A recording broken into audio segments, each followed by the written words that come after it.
дар назди бинои ҷамоати деҳоти ғозиёни ноҳияи бобоҷон ғафуров нимпайкараи қаҳрамони меҳнати социалистӣ Пулут Бобо Калонов гузошта шуд. бо бардоштани лавҳа аз нимпайкараи устоди пахтаи Республикаи Советии Социалистии Тоҷикистон чорабинӣ оғоз гардид. дар чорабинӣ намояндагони мақомоти иҷрои ҳокимияти давлатии ноҳияи Бобоҷон Ғафуров, фаъолон ва собиқадорони меҳнат иштирок доштанд.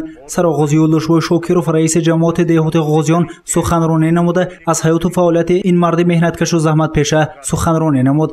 афзуд ки Пулут Бобо Калонов 20 августи соли 1899 дар оилаи деҳқон дар маҳаллаи пахтакаши шаҳри Хоҷанд ба дунё омадааст. Пулут Бобо Калонов дар синни 5 солагӣ аз падар маҳрум гардида дар тарбияи модар ба воя расидааст.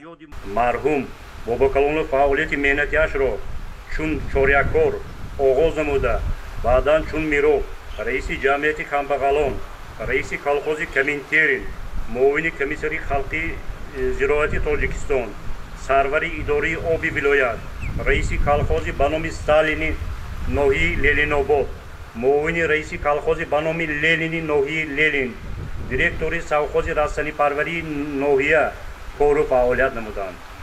сипас муовини раиси ноҳия Дилорум Турсунзода суханронӣ намуда ин санаи фархондаро ба хешу наздикони марҳуми хоксору заминӣ ва деҳқони заҳматкаш муборакбод гуфт. дар идомаи чорабинӣ ҳамкорону наберагон аз ҳаёту фаъолият ва хотироти Пулут Бобо Калонов сухан ронда ёдоварӣ аз рӯзҳои гузашта намуданд. Аҳмадҷони Раҳматзод, сардори иттифоқи нависандагони Тоҷикистон дар вилояти Суғд, аз рӯзҳои навишти аввалин шеърҳояш ҳарф зад. афзуд ки дар байни аввалин навиштаҳои шеърияш дар васфи қаҳрамони меҳнати социалистӣ Пулут Бобо Калонов низ шеъре бахшида шуда буд. як шеър бахшидам ба Пулут Бобо Калонов ва барои чоп ба назди Раҳим Ҷалил бурдам. Раҳим Ҷалил гуфтанд ки ман чанд гоҳ интизор будам ки шоиру нависандагони мо дар бораи Пулут Бобо Калонов чӣ менависанд. солҳои 1941-45 тамоми нависандагони тоҷик рӯзгорашонро аз паси хоҷагии ба номи Коминтерн ки Пулут Бобо Калонов раис буданд гузаронданд. акбар Бобо Калонов набираи фарзанди калонии Пулут Бобо Калонов буда аз хотироти нақлнамудаи падараш дар бораи Пулут Бобо Калонов ҳарф зад. афзуд ки 4 декабри соли 1935 Пулут Бобо Калонов дар шаҳри Москва, Кремл, машварати колхозчон ва колхоззанони пешқадами Тоҷикистон ва Туркманистон бо иштироки Сталин гузаронида шуд. дар ин машварат Пулут Бобо Калонов баромад карда муаррифгари Республикаи Тоҷикистон дар миқёси Иттиҳоди Ҷумҳурии Шӯравии Социалистӣ буд. дар давоми 5 сол Республикаи Тоҷикистон дар миқёси Иттиҳоди Ҷумҳурии Шӯравии Социалистӣ аз рӯи ҳосилнокии пахта ҷойи якум ва аз рӯи истеҳсоли пахта ҷойи дуюмро ишғол мекард. дар ҳамин фурсат ба Пулут Бобо Калонов аз тарафи Сталин ордени Ленин ва ифтихорномаи президиуми Шӯрои Олии Иттиҳоди Ҷумҳурии Шӯравии Социалистӣ дода шуд. ӯ аз нашри китоби тозанаш дар бораи бобояш Пулут Бобо Калонов нақл намуд. 75 солаги ғалабу чоп шудааст. ин бо ташаббуси Турсунбой Раҳматович, раиси шӯрои собиқадорони меҳнат ва ҷанг ин кор ташкил шудагӣ. اونجا از بایگانی خدا ما حجت ها پیشنهاد کردیم که برای همینجا پیشنهاد کنه. ما هم از این پیش نمیدونستیم که اینا اشتراکچی پارتی غلبه بودن.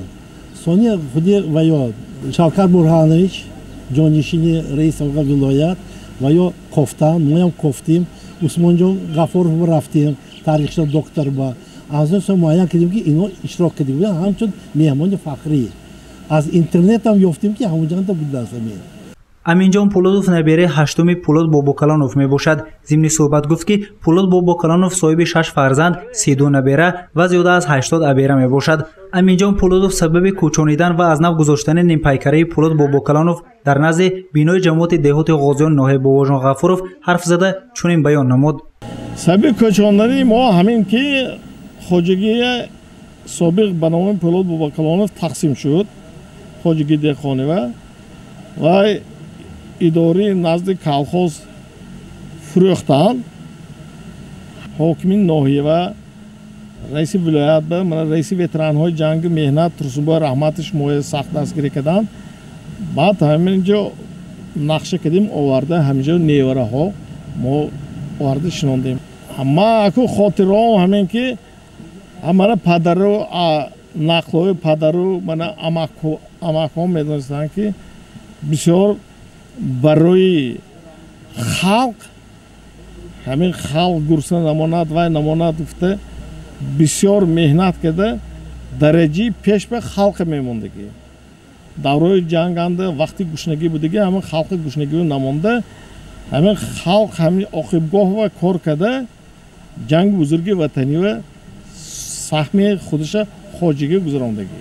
Пулот Бобокалонов ба унвони қаҳрамони меҳнати социалистӣ устоди пахтии Республикаи Советии Социалистии Тоҷикистон сарфароз гардида дар вазифаҳои депутати Шӯрои Олии Иттиҳоди Ҷумҳурии Шӯравии Социалистӣ даватҳои якум, дуюм, сеюм фаъолият намудааст. Ҳамчунин ӯ иштирокчии паради ғалаба дар соли 1945 дар шаҳри Москав мебошад.